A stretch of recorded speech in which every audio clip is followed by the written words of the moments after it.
Hi friends, ఎలా ఉన్నారు? నా 20s మొత్తం ఒక కన్ఫ్యూజన్ లాగా అనిపించింది. ఒక వెయిటింగ్ రూమ్లో ఇరుక్కుపోయిన ఫీలింగ్ వచ్చింది. రిలేషన్షిప్స్ లేదు, క్లారిటీ లేదు, కెరియర్లో ఎగ్జాక్ట్ డైరెక్షన్ లేదు. అండ్ అందరిలాగే నేను కూడా అనుకున్నా, ఇంకా టైం ఉందిలే, ఇప్పుడే అంత సీరియస్ ఎందుకు అని అనుకున్నా. But 20s is not a waiting room. It's the most powerful decade to shape your future. ఇన్నేళ్ళ తర్వాత ఇప్పుడు వెనక్కి తిరిగి చూసుకుంటే చాలా తప్పులు చేశానని తెలిసింది. టైంని వేస్ట్ చేశాను, ఛాన్సెస్ని మిస్ చేశాను, అండ్ వర్స్ట్ పార్ట్, నేను చాలా డెసిషన్స్ తీసుకోలేదు.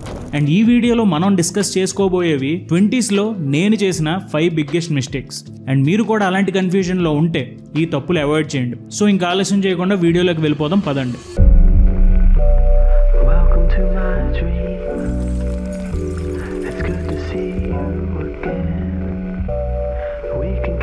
ముందుగా mistake number 1, choosing jobs that didn't build me. 20sలో చేసే జాబ్స్ ఫ్యూచర్ కెరియర్కి ఫౌండేషన్ లాగా పనిచేస్తాయి. ఇప్పుడు మన డిగ్రీ అయిపోయి జాబ్ కోసం వెయిట్ చేస్తూ ఉన్నప్పుడు చాలామంది నా డ్రీమ్ జాబ్ ఎప్పుడు వస్తుంది అని డౌట్లో ఉంటారు. కానీ Meg Jay the defining decade అనే పుస్తకంలో ఏమంటారంటే, start building identity capital. Identity capital అంటే ఏంటి? మీ ఎక్స్పీరియన్స్, మీ కాన్ఫిడెన్స్, మీ communication style, problem solving ability, ఇవన్నీ కలిపి మీ కెరియర్లో వాల్యూ ఇవ్వడానికి హెల్ప్ చేస్తాయి. ఇవి డిగ్రీ సర్టిఫికెట్స్ కన్నా చాలా పవర్ఫుల్. ఒక చిన్న స్టోరీ చెప్తాను. నా ఫ్రెండ్ బాలు ఇంజనీరింగ్ అయ్యాక ఐటీలో జాబ్ రాలేదు. కానీ అప్పుడు ఐడిల్గా ఉండడం కంటే కూడా ఒక యూట్యూబ్ ఛానల్కి సంబంధించిన డబ్బింగ్ స్టూడియోలో పార్ట్ టైం వాయిస్ ఓవర్ ఆర్టిస్ట్గా వర్క్ స్టార్ట్ చేశాడు. అందరూ చెప్పారు, ఇదేం కెరియర్ రా బాబు అని. కానీ ఆ డబ్బింగ్ జాబ్ వల్ల తాను వాయిస్ మాడ్యులేషన్ నేర్చుకున్నాడు, ఎడిటింగ్ నేర్చుకున్నాడు, స్లోగా స్క్రిప్ట్ రైటింగ్ కూడా నేర్చుకున్నాడు. ఇలాంటి స్కిల్స్ నేర్చుకున్న తర్వాత ఇప్పుడు ఒక లీడింగ్ ఎడ్టెక్ కంపెనీలో ఒక కాంటెంట్ స్పెషలిస్ట్గా పనిచేస్తున్నాడు. అప్పుడు డబ్బింగ్ జాబ్ చేసినప్పుడు అది ఫ్యూచర్కి లింక్ అవుతుంది అని అతనికి కూడా ఐడియా లేదు. కానీ ఆ జాబ్ అతనికి ఒక ఐడెంటిటీ క్యాపిటల్ని ఇచ్చింది. తన ఓన్ ఐడెంటిటీతో ఒక క్యాపిటల్ అంటే ఒక డబ్బుని సంపాదించే దారి చూపించింది. ఇలాంటి యూనిక్ ఎక్స్పీరియన్సెస్ కనుక మీ రెజ్యూమేలో ఉంటే చాలామంది ఎంప్లాయర్స్కి ఇది ఒక హైలైట్ లాగా అనిపిస్తుంది. అలాగే ఇంకొక పక్కన ఇంకొక స్టోరీ ఉంది. అదేంటంటే, మీ దగ్గర MBA డిగ్రీ ఉంది, అయినా కూడా జాబ్ లేక అవసరాల కోసం చిన్న జాబ్ చేద్దామని అనుకున్నారు. ఒక కొరియర్ డెలివరీనో లేకపోతే ఒక ఫుడ్ డెలివరీనో ఇలాంటి జాబ్ చేద్దామని అనుకున్నారు. ఇలాంటి జాబ్స్ కొన్ని టైంలో చేయడం మంచిదే. కానీ ఒక స్టడీ ప్రకారం మీ దగ్గర మంచి డిగ్రీ ఉన్నా కూడా ఎక్కువ కాలం ఇలాంటి జాబుల్లో ఉండిపోతే ఫ్యూచర్లో డిప్రెషన్ రావడం గ్యారంటీ అని అంటున్నారు. సో మీరు 20sలో ఉన్నారు. మీ ముందు 2 ఆప్షన్స్ ఉన్నాయి. యూట్యూబ్ ఛానల్లో రైటర్గా, ఇంకో పక్కన ఒక డెలివరీ బాయ్గా. ఈ రెండిటిల్లో కూడా ఏదైతే మీ ఐడెంటిటీ క్యాపిటల్కి పనికొస్తుందో అది ఆలోచించి ఆ జాబ్ చేయండి. అంతేగాని ఇందులో డబ్బులు వస్తున్నాయి కదా అని చెప్పేసి ఆ పనే చేయడం వల్ల మీ లైఫ్లో మోటివేషన్ తగ్గిపోతుంది. So select jobs that build your identity capital. Next mistake number 2, staying in my comfort zone. కెరియర్లో ముందుకు వెళ్ళాలి అంటే మనకి తెలిసిన వాళ్ళు కాకుండా తెలియని వాళ్ళు కూడా చాలా ముఖ్యం. ఈ విషయం నేను పర్సనల్గా లేట్గా తెలుసుకున్నాను. ఫ్రెండ్స్ అండ్ ఫ్యామిలీతో మాట్లాడటం ఈజీ, కానీ real opportunities mostly week connections నుంచి వస్తాయి. అంటే తెలిసి తెలియని వాళ్ళ దగ్గర నుంచి వస్తాయి. ఒక ఎగ్జాంపుల్ చెప్తాను. ఒక పార్టీలో మీరున్నారు. మీ ఫ్రెండ్ అతనికి తెలిసిన ఒక అతన్ని తీసుకొచ్చి మీకు ఇంట్రడ్యూస్ చేశాడు. మీ ఇద్దరు మాట్లాడుకుంటున్నారు. మీ కాన్వర్జేషన్లో అతనేమన్నాడంటే, మా కంపెనీలో ఒక పొజిషన్ ఓపెన్గా ఉందని ఒక ఇన్ఫర్మేషన్ ఇచ్చాడు. మీరు కూడా ఇలాంటి జాబ్ కోసమే వెయిట్ చేస్తున్నారు, కానీ మొహమాటంతో మీరు అడగలేదు. పార్టీ నుంచి ఇంటికి వచ్చాక మీకు ఒక ఆలోచన వచ్చింది, నేనెందుకు ఆ జాబ్ గురించి క్లారిటీగా అడగలేదు అనే ఆలోచన మీకు వచ్చింది. అండ్ ఎందుకు మీరు అడగలేదు అనే దానికి ఆన్సర్ సింపుల్, మీరు కంఫర్ట్ జోన్లో స్టిక్ అవ్వడం వల్లనే. మనకి తెలిసిన వాళ్ళతో మాట్లాడడం సెక్యూర్గా అనిపిస్తుంది, ఈజీగా ఉంటుంది. కానీ డ్రీమ్ జాబ్, బిగ్ బ్రేక్, కొత్త ఆపర్చునిటీస్, ఇవన్నీ కూడా కంఫర్ట్ జోన్ నుంచి బయటకు వస్తేనే తెలుస్తుంది. సో ఈ కంఫర్ట్ జోన్ నుంచి ఎలా బయటకు రావాలి? వీక్ టైస్తో ఎలా కనెక్షన్ పెంచుకోవాలి? సింపుల్, మీరు రెలవెంట్గా ఉండడం నేర్చుకోవాలి. ర్యాండమ్గా ఒక ఈమెయిల్ వచ్చింది, లెట్స్ మీట్ ఫర్ కాఫీ అని ఎవరో అన్నారు. ఇలాంటి ఈమెయిల్స్ని ఇగ్నోర్ చేయడం చాలా ఈజీ. కానీ ఆ పర్సన్ ఎవరు అనేది తెలుసుకోండి. అతను మనకేమైనా హెల్ప్ చేస్తాడేమో కనుక్కోండి. క్లియర్గా, పొలైట్గా, స్పెసిఫిక్గా తెలుసుకోండి. అతన్ని అప్రోచ్ అవ్వండి, కూర్చోండి, మాట్లాడండి. ఇది సక్సెస్కి first step. Foot in the door technique అని అంటారు. మీకు తెలిసి తెలియని వాళ్ళని కూడా స్మాల్ ఫేవర్ అడగడం వల్ల మనకు వచ్చే రెస్పాన్స్ వల్ల మనకి ఎన్నో మంచి విషయాలు జరుగుతాయి. ఒక ఫేమస్ బెంజమిన్ ఫ్రాంక్లిన్ ఎగ్జాంపుల్ చెప్తాను. ఆయన ఒక రైవల్ని, అంటే అతనికి శత్రువు లాంటి వాడితో మంచి సంబంధం కావాలి అని అనుకున్నాడు. బెంజమిన్ చాలా సింపుల్ పని చేశాడు. తన శత్రువు దగ్గరికి వెళ్ళి ఒక పుస్తకాన్ని అడిగి తీసుకున్నాడు. స్మాల్ ఫేవర్తో స్టార్ట్ చేశాడు. తర్వాత బుక్ రిటర్న్ చేసి ఒక థ్యాంక్ యూ నోట్ కూడా పంపించాడు. ఆ రైవల్ బెంజమిన్కి శత్రువు అయిన అతను స్మాల్ ఫేవర్ ఇచ్చాక బెంజమిన్తో క్లోజ్నెస్ ఫీల్ అయ్యాడు. అప్పటి నుంచి వాళ్ళిద్దరి మధ్య ఫ్రెండ్షిప్ స్టార్ట్ అయింది. చాలా simple, small approach, strong impact. 20sలో కంఫర్ట్ జోన్లో ఉన్నారు అంటే కెరియర్ని స్లో చేయడమే కాదు, మీ కెరియర్ని బ్లాక్ చేయడం కూడా అవ్వచ్చు. So reach out, ask, connect. మనం కంఫర్ట్ జోన్లో ఉండడం అనేది కెరియర్ని బ్లాక్ చేయడం లాంటిది. సో ఎప్పుడైనా ట్రై చేయాలి, కొత్త మనుషుల్ని కలవాలి, కొత్త ఛాలెంజెస్ని యాక్సెప్ట్ చేయాలి, న్యూ స్కిల్స్ని నేర్చుకోవాలి. Next mistake number 3, being paralysed by too many options. 20sలో మనం చాలా విషయాలు వినడం జరుగుతుంది. నీ లైఫ్లో ఆప్షన్స్ ఎండ్లెస్ రా, ఏమైనా చేయొచ్చు, నువ్వు ఏం కావాలంటే అది అవ్వచ్చు అని అంటారు.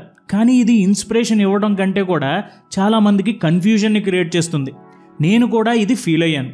రైటర్ అవ్వాలా, ఎడిటర్ అవ్వాలా, యూపీఎస్సీ చేయాలా, ఫిల్మ్ మేకింగ్ ట్రై చేయాలా, ఇలా ఎన్నో ఆప్షన్స్. ఈ ఆప్షన్స్ ఇన్ని ఉండడం వల్ల ఏదో ఒకటి సెలెక్ట్ చేసుకోవడం చాలా కష్టమైపోయింది. కానీ 20sలో ఆప్షన్స్ లిమిటెడ్ ఉన్నాయి అనేది ఒక మంచి విషయం. ఎంత తక్కువ ఆప్షన్స్ ఉంటే అంత తక్కువ డెసిషన్ మేకింగ్ ఉంటుంది. ఒక ఫేమస్ స్టడీ ప్రకారం సూపర్ మార్కెట్లో చాలా టైప్స్ ఆఫ్ జామ్స్ ఉంటే చాలామంది చూశారు కానీ కొనలేదు. కానీ అదే షాప్లో 2-3 రకాల కంటే ఎక్కువగా జామ్స్ లేనప్పుడు సేల్స్ పెరిగాయి.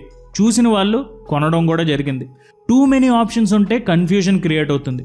తక్కువ ఆప్షన్స్ ఉంటే యాక్షన్ ఎక్కువగా ఉంటుంది. సో మీరు ఆప్షన్స్ ఎక్కువ ఉన్నాయి అని అనుకోకండి. రియల్గా చూడండి, మీ ఇంట్రెస్ట్స్ ఏంటి, మీ స్ట్రెంగ్త్స్ ఏంటి, అండ్ యాక్చువల్గా మీ ముందున్న పాత్స్ ఏంటి, ఇవన్నీ కూడా చూడండి. ఇవన్నీ ఐడెంటిఫై చేయడం వల్ల మీలో కంగారు తగ్గుతుంది. కానీ ప్రాబ్లం ఇక్కడే సాల్వ్ అవ్వలేదు. చాలాసార్లు మనకేం కావాలో ఆల్రెడీ తెలుసు, కానీ మనం అది యాక్సెప్ట్ చేయం. దీన్నే అన్థాట్ నోన్ అంటారు.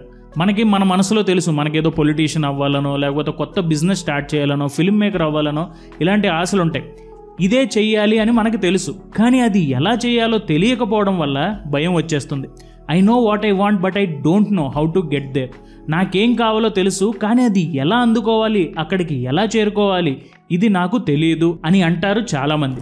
ఈ భయం వల్ల మనలోని ట్రూ గోల్ని మనం ఇగ్నోర్ చేస్తాం, ఏదో ఒక దారిని ఫాలో అయిపోతాం. ఎందుకు? బికాస్ దట్స్ ఈజియర్, ఎందుకంటే అది ఈజీ కాబట్టి. కానీ నిజం చెప్పాలంటే మీరు కనుక 20sలో భయంతో నిర్ణయం తీసుకోకపోతే దానికి మూల్యం 30ల్లో రిగ్రెట్తో కట్టాల్సి వస్తుంది.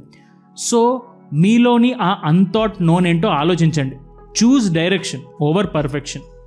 Next mistake number 4, treating relationships casually. చాలామంది 20sలో పెళ్లి చేసుకోవడం అంటే టూ ఎర్లీ, ఇప్పుడే ఎందుకు అంత తొందరగా పెళ్లి చేసుకోవాలి, ఫస్ట్ కెరియర్ సెటిల్ చేద్దాం, తర్వాత ఎంజాయ్ చేద్దాం, తర్వాత పెళ్లి గురించి ఆలోచిద్దాం అని అనుకుంటారు. చాలామంది ఫీల్ అవుతారు. ఇదే మైండ్ సెట్తో నేను కూడా ఉండేవాడిని. కానీ ద డిఫైనింగ్ డికేడ్ పుస్తకంలో మెగ్జే చెప్పింది ఏంటంటే, లేట్గా పెళ్లి చేసుకోవడం వల్ల బెటర్ డెసిషన్స్ వస్తాయి అని మనం అనుకుంటాం, కానీ స్టాటిస్టిక్స్ వేరే విషయం చెప్తుంది. రీసెర్చ్ ప్రకారం టీనేజ్లో చేసుకున్న పెళ్ళిళ్ళు డివోర్స్కి రిస్క్ ఎక్కువగా ఉంటుంది. ఎర్లీ 20sలో లేకపోతే 19sలో టీనేజ్లో పెళ్లి చేసుకోవడం అనమాట. కానీ 25 ఇయర్స్లో చేసుకున్న పెళ్ళికి 35 ఇయర్స్లో చేసుకున్న పెళ్ళికి డివోర్స్ రేట్ సేమ్ ఉంది. అంటే ఏజ్ వల్ల కాదు, డెసిషన్ క్లారిటీ వల్ల అవుట్కమ్ చేంజ్ అవుతుంది. ఇక్కడ మనం ఆలోచించే విధానాలు 2 ఉంటాయి. 20sలో రిలేషన్షిప్ని చాలామంది టైం పాస్ లాగా చూస్తారు.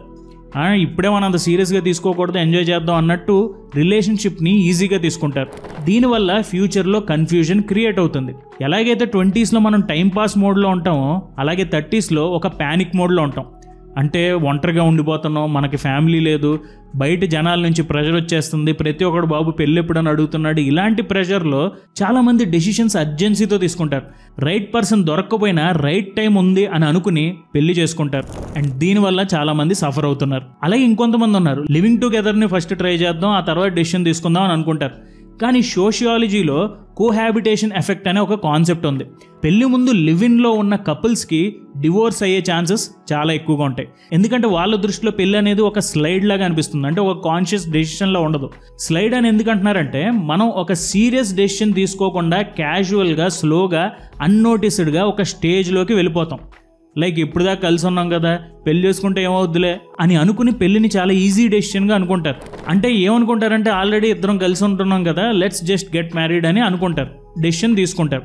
ఇలా ఆలోచించడం అనేది మంచి ఆలోచన కాదు, జస్ట్ స్లైడ్ అయిపోవడం అంటారు. ఇలా స్లైడ్ అయ్యే రిలేషన్షిప్స్లో డెప్త్ తక్కువ ఉంటుంది, క్లారిటీ తక్కువ ఉంటుంది. అందుకే ఫ్యూచర్లో కాన్ఫ్లిక్ట్స్ వస్తాయి, గొడవలు జరుగుతాయి, డివోర్స్ రేట్ పెరుగుతుంది. ఇక్కడ మెసేజ్ ఏంటంటే 20sలో పెళ్లి చేసుకోవాలి అనే ప్రెషర్ ఏమీ లేదు. అలాగే 35sలో లేట్గా పెళ్లి అయిపోతుంది, బాబోయ్ పెళ్లి చేసేసుకుందాం అని ఆలోచన కూడా పెట్టుకోకండి. రిలేషన్షిప్స్లో మన ఆలోచన ఒక క్లారిటీతో ఉండాలి. రిలేషన్షిప్స్ని లైట్గా టెంపరీగా ట్రీట్ చేయడం మానేయాలి. So don't rush but don't drift either. పెళ్లి విషయంలో కంగారు అక్కర్లేదు, అలాగే ఏదో ఒకటి తోసే అనే యాటిట్యూడ్ కూడా మంచిది కాదు. పెళ్ళంటే గోల్ కాదు, క్లారిటీతో మొదలుపెట్టే ఒక రిలేషన్షిప్. ఇది మన ఫ్యూచర్ని షేప్ చేస్తుంది. అండ్ చివరిగా mistake number 5, not training my brain for tough decisions. 20sలో చాలామందికి ఒక క్వశ్చన్ ఉంటుంది, సెటిల్ అయిపోవాలా లేదా ఇంకా ఎంజాయ్ చేయాలా అని. ఇందాక మనం మాట్లాడుకున్న కన్ఫ్యూజింగ్ స్టేజ్ ఇదే. 20sలో ఎలా ఉంటుందంటే లైఫ్ అంతా మన ముందు ఉంటుంది, కానీ క్లారిటీ లేదు, భయం ఎక్కువ ఉంటుంది. మన బ్రెయిన్లో డెసిషన్ మేకింగ్, ప్లానింగ్, అన్సర్టనిటీ అంటే డౌట్స్, సందేహాలు, అనిశ్చితి, వీటన్నిటిని హ్యాండిల్ చేయడానికి మన బ్రెయిన్లో ఒక పార్ట్ ఉంటుంది, అదే ఫ్రంటల్ లోబ్. ఇది మన బ్రెయిన్లో స్లోగా డెవలప్ అయ్యే పార్ట్. రఫ్లీ ఏజ్ 20 నుంచి 30 మధ్య కంప్లీట్ మెచ్యూరిటీకి ఈ పార్ట్ వస్తుంది. కానీ బ్రెయిన్ మెచ్యూరిటీ అంటే జస్ట్ టైం పాస్ అయ్యాక వస్తుంది అని అనుకోకండి. ఇది ప్రాక్టీస్తో డెవలప్ అవుతుంది. అంటే ఏంటంటే ఈ జాబ్ యాక్సెప్ట్ చేయాలా, సిటీ మారాలా, వేరే సిటీకి వెళ్ళాలా, స్టార్టప్ ట్రై చేయాలా, ఇలాంటి టఫ్ డెసిషన్స్ని ఎర్లీగా ఫేస్ చేయడం వల్ల మన బ్రెయిన్ గ్రో అవుతుంది, కాన్ఫిడెన్స్ అండ్ క్లారిటీ పెరుగుతాయి. డెసిషన్స్ని అవాయిడ్ చేయడం వల్ల మనలో ఇంకా పిరికితనం పెరిగిపోతుంది. అన్సర్టనిటీ అంటే డౌట్స్, సందేహాలు, మన మీద మనకే సెల్ఫ్ డౌట్ పెరిగిపోతుంది. సో ఇలాంటి ఛాలెంజెస్ని ఎంత ఎర్లీగా ఫేస్ చేస్తే అంత మంచిది. మనం కనుక ఇలాంటి డెసిషన్స్ని ఫేస్ చేయకపోతే ఫ్యూచర్లో పర్మనెంట్గా మనం కన్ఫ్యూజ్డ్ పీపుల్గా మిగిలిపోతాం. ఇన్ఫ్యాక్ట్ మన లైఫ్లో 2 బిగ్గెస్ట్ లెర్నింగ్ స్టేజెస్ ఉన్నాయి, చైల్డ్హుడ్ అండ్ 20s. ఇప్పుడు మనకి కొత్త స్కిల్స్ నేర్చుకోవడం, work place communication, emotional intelligence, ఇవన్నీ కూడా 20s తర్వాతే మనం నేర్చుకోవడం మొదలు పెడతాం. 20sలో బ్రెయిన్ ఒక స్పాంజ్ లాగా మారుతుంది. ఎక్కువగా మనం ట్రై చేస్తే ఎక్కువగా మనం నేర్చుకుంటాం. జాబ్స్లో, ఇంటర్న్షిప్స్లో, కొత్త జనాల్ని మీట్ అవ్వడంలో ఇలాంటి చిన్న చిన్న డెసిషన్స్ కూడా మన బ్రెయిన్ని షేప్ చేస్తాయి.